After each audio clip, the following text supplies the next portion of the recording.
Now, finally, on to one of Lionhead's biggest promises, and that would be buying property. And to be honest, they actually kind of lived up to it.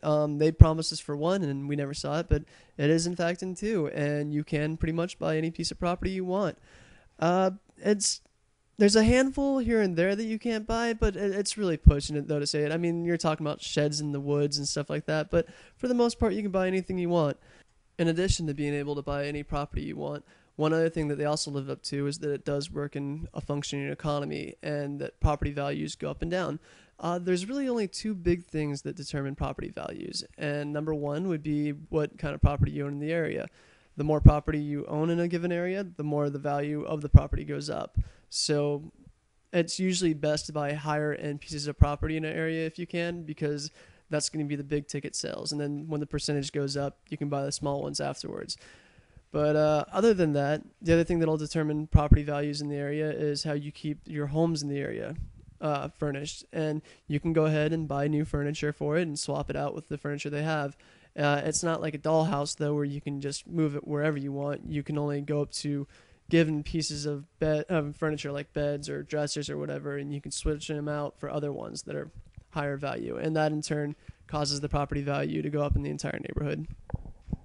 Now for the downside of buying property in Fable 2. To begin with, you don't really run a business. You just go ahead and you get like every 5 minutes or so of gameplay, you'll have a number pop up that's a collective of your rent and income from businesses. You can change like the cost of rent, and you can change like how much businesses are charging for products, but it really doesn't make an effect on anything like other than how much is coming into you. So you can set it as high as you want or as low as you want, and you're determining the number. The downside of setting it high is that you become more corrupt. The good part about setting it low is you become more pure, and that's basically about the only difference.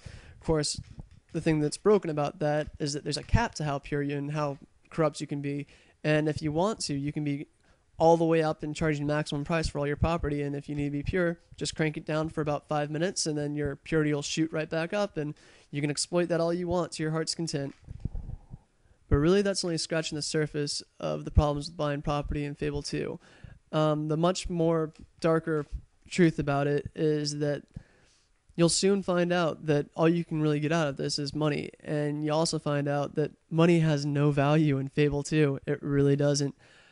You can easily get the best weapons and the best items in the game and never really spend a buck. You might need it to buy some books, and you can buy some potions with it.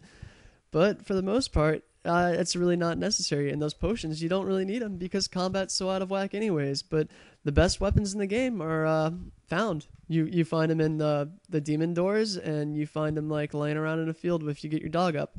But for the most part, money's completely useless. And your clothing has no effect on your armor, so it's not worth buying more expensive of that.